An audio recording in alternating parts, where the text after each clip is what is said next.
ایک ایسی قوم جو ترقی یافتہ اور مالدار تھی، جس کے شہر اور بندرگاہیں دنیا کے لیے مثال تھے۔ یہ قوم بے حد مالدار اور خوشحال تھی۔ شہروں میں بڑی بڑی بازاریں ہوتی تھیں، لیکن وہ کچھ ایسی غلطیاں کر رہے تھے جن کی وجہ سے ان پر عذاب آیا۔ آئیے اس ویڈیو میں دیکھتے ہیں کہ وہ عذاب کس وجہ سے آیا۔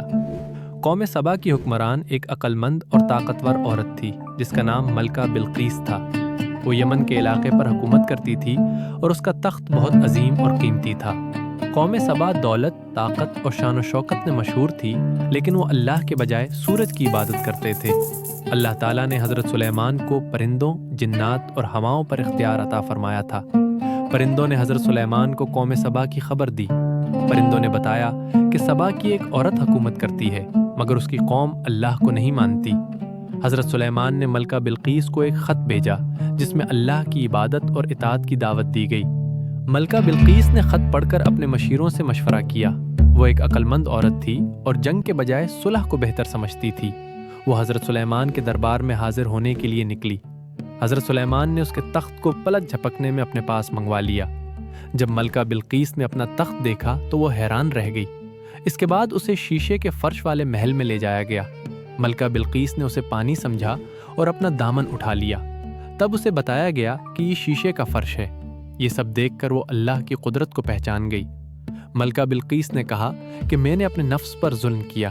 میں حضرت سلیمان کے ساتھ اللہ رب العالمین پر ایمان لاتی ہوں۔ اس کے بعد اس نے شر کو ہمیشہ کے لیے چھوڑ دیا۔ وہ اللہ رب العالمین پر کامل ایمان لے آئی۔ حضرت سلیمان نے اس کے ایمان کو قبول فرمایا۔ ملکہ بلقیس نے عدل و انصاف کے ساتھ اپنی قوم کی اصلاح شروع کی۔ قوم سبا میں سورج کی عبادت ختم کر دی گئی۔ لوگوں کو اللہ واحد کی عبادت کی دعوت دی گئی۔ حضرت سلیمان نے اسے حکمت اور شریعت کے اصول سکھائے۔ وہ ایک نیک اور ایمان والی بن گئی۔ وہ واپس یمن لوٹ گئیں اور وہاں عدل کے ساتھ حکومت کی۔ قوم سبا کچھ عرصہ تک ہدایت پر قائم رہی۔ لوگ شکر گزار اور نیک اعمال کرنے لگے۔ کچھ عرصہ گزرنے کے بعد قوم سبا نے غرور اختیار کیا اور ظلم و زیادتی کی۔ انہیں بار بار نصیحت کی کہ قوم سبا نے اپنی دولت اور طاقت پر غرور کیا۔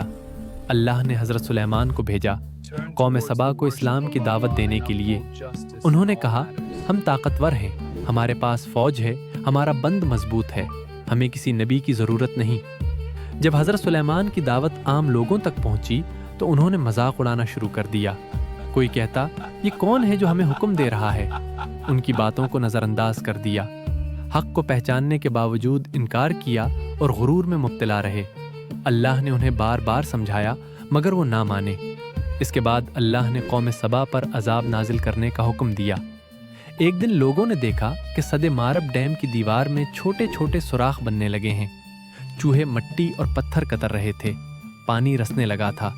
کچھ لوگوں نے خبردار کیا مگر اکثریت نے مذاق اڑایا اور کہا، یہ مضبوط بند کبھی نہیں ٹوٹ سکتا۔ پھر وہ دن آیا جس نے سب کچھ بدل دیا۔ بادل گہرے ہو گئے اور زور سے برسنے لگے۔